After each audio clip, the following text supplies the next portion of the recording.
نحمده ونصلي على رسوله الكريم اما بعد فاعوذ بالله من الشيطان الرجيم بسم الله الرحمن الرحيم قال النبي صلى الله عليه وسلم المجالس بالامانه صدق اللہ العظیم۔ حضور علیہ الصلوۃ والسلام کا فرمان ہے کہ مجالس امانت کے ساتھ وابستہ ہے۔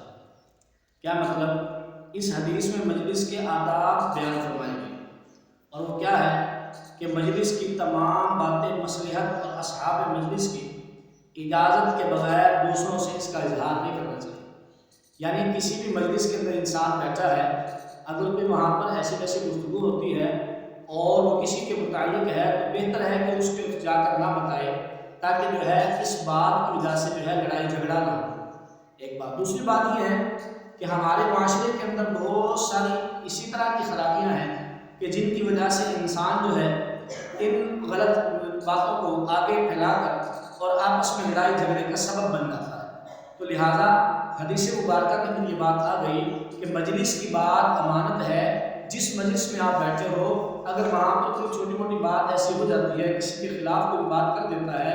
تو سب سے بہترین عمل یہ ہے کہ اس کو جا کر نہ بتایا جائے، اس کو جا کر اس بات کا ذکر نہ کیا جائے، اور اس امانت کو اپنے اندر جو ہے وہ محفوظ انسان رکھے، کسی کے سامنے اس کا اظہار نہ کرے، جس کی وجہ سے کسی کی دل آزاری ہو اور کسی دو مسلمان بھائیوں کا آپس میں اختلاف ہو، لڑائی ہو، جھگڑا ہو۔ اس چیز سے انسان کو بچنا چاہیے۔ تو یہ جو ہے معاشرت جو ہے ہمیں دین سکھا رہا ہے، اور مکمل معاشرت جو ہے وہ دین ہی سکھاتا ہے۔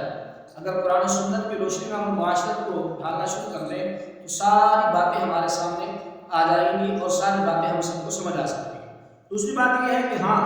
3 مجلسوں کی باتیں جو ہیں وہ انسان جو ہے وہ کر سکتا ہے۔ مثال کے طور پر اگر کسی مجلس میں کسی کے ناحق قتل کرنے کی بات ہو رہی ہے تو اس بات کا اظہار کرنا اس کے لیے ضروری ہے کہ لوگوں کے سامنے، اس بندے کے سامنے جا کر کہے کہ مجھے فلاں شخص جو ہے وہ نقصان پہنچانا چاہتا ہے، یہ بات بتانا ضروری ہے۔ اسی طرح دوسری ایسی تو مجلس جس کے اندر عورت کی عصمت لوٹنے کی بات ہوئی ہو، کسی کی جو ہے عزت لوٹنے کی بات ہو رہی ہو، زیادتی کرنے کی بات ہو رہی ہو، تو اس بات کا بھی اظہار کر دینا جس کے بارے میں ہو رہی ہے ان کے سامنے، تو یہ بھی درست ہے، یہ کر سکتے ہیں۔ یہ مجلس کی امانت، اس بات کو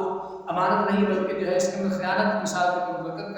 کر کے لوگوں کی بھلائی کر سکتے ہیں، یعنی بھلائی کی وجہ سے جو ہے یہ بات کرنا درست ہے اگر کسی مجلس کے اندر یہ بات ہوئی۔ اور تیسرے نمبر پر کسی کا ناحق مال لینے کے لیے، ناحق لینے کے لیے بات ہو رہی ہو تو اس میں حکم ہے کہ اس کے متعلقہ لوگوں کو فوراً آگاہ کریں تاکہ وہ اپنے آپ کو بچا لیں۔ شیخ عبدالحق محدث دہلوی رحمۃ اللہ علیہ فرماتے ہیں کہ اس مجلس کی بات بھی افشا کرے جس میں دین یا قوم کو نقصان پہنچانے کی گفتگو ہو رہی ہے، یعنی لوگوں کو نقصان پہنچ رہا ہے کسی بات کی وجہ سے، یا دین کو نقصان پہنچ رہا ہے، دین مخالف کوئی بات ہو رہی ہے، مدارس کے خلاف، مساجد کے خلاف، علماء کے خلاف، یعنی دینی مذہبی طبقوں کے خلاف میں ایسی بات ہو رہی ہے، اگر آپ کو پتہ چل رہی ہے تو آپ جو ہے ان لوگوں کو مطلع کر دیں، یا دین کے لیے جو ہے جو لوگ دین کا کام کر رہے ہیں ان کو اطلاع دے دیں کہ اس طرح کا کام ہونے والا ہے، لہٰذا اس سے جو ہے تھوڑا جو ہے چکنے ہو جاؤ، ہوشیار ہو جاؤ۔ تو اس لیے حدیث مبارکہ کے اندر فرمایا کہ مجلس کی بات امانت ہے، یہ بات کسی کے سامنے نہ کی جائے۔ چند باتیں جو میں نے آپ کے سامنے عرض کی ہیں ان کے علاوہ، اللہ پاک مجھے آپ کو عمل کی توفیق عطا فرمائے۔